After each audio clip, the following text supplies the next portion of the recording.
छाड़े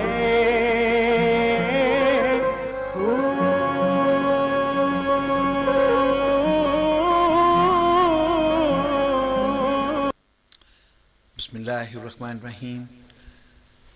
प्रोग्राम में शमूलियत का दोबारा शुक्रिया नाज़रीन, आपको अस्सलाम वालेकुम दोबारा कहता हूँ मैं। और देखें कितनी प्यारी प्यारी मीठी मीठी बातें मेरे और मेरे मेहमान के दरमियान हो रही हैं। क्या खूबसूरत चेहरा है इनका और क्या खूबसूरत बातें हैं इनकी। चलें इनकी तरफ लौट के जाते हैं। हज़रत, वक्फे से पहले मैंने बताया लोगों को आपसे मेरी मुलाकात एक हादसा है। आप बताएंगे इसके ये हादसा कैसे हुआ। और जब मैंने आपको दावत दी आने की तो आपने ये शर्त रखी कि क्या आप मेरी मुलाकात पीर अलाउद्दीन सदीकी साहब से करवा देंगे। वक्त के गौस दौरान जो है उनसे मेरी मुलाकात, ये मेरे लिए बहुत बड़ा शर्फ है। अल्लाह आपको सलामत रखे। कीमत आपने मांगी और अल्लाह ताला ने उन्हें कल ही वो हमारे पास ले आए हैं।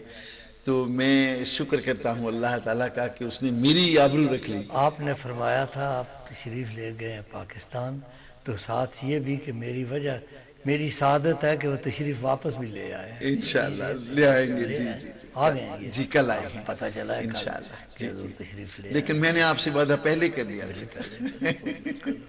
अल्लाह ताला ने मेरी आबरू रखी और इंशाअल्लाह मैं भरपूर कोशिश करूँगा कि आपकी मुलाकात उनसे करवाई जाए प्रोग्राम के बाद।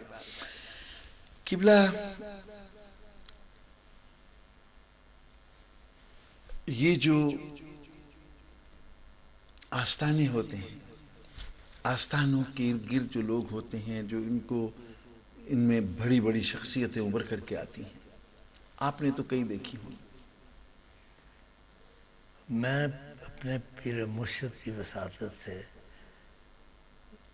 1946 में पहले भी अर्ज़ की अजमेर शरीफ गया, फिर उसके बाद पाकपटन शरीफ शाह अब्दुल हक साहब जो नसीरुद्दीन साहब के चचा भी हैं और ससुर भी हैं, उनकी शाह अब्दुल हक साहब। अच्छा, शाह अब्दुल हक साहब उनके ससुर भी हैं, चचा भी हैं।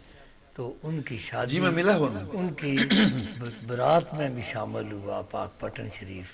उनकी जब शादी हुई तो वो दीवान के बेनोई थे मियाँ मसूद साहब, उनकी बेटी जो है वो शाह अब्दुल हक साहब की बीवी है और इनकी सास है नसीरुद्दीन की। तो आस्थानों से तो रब्ता है। और ये मुझे आस्थानों की तरफ ले जाने का बायस मेरे मामू मौलवी अतवारी साहब हो गए, क्योंकि वो फसूसुल हिकम का दर्स भी देते थे। ये वादतुल वजूद की किताबें हैं, फसूसुल हिकम, मंतक़ुत तैर फ़ारसी में एक किताब है, उसका भी मसनवी मौलाना रूम का भी दर्स देते थे मेरे मामू। तो उससे मुझे फिर ये पीर रा बगज़ी के बेपीरी सफ़र हस्तपुर आशो पुर खौफ व ख़तर।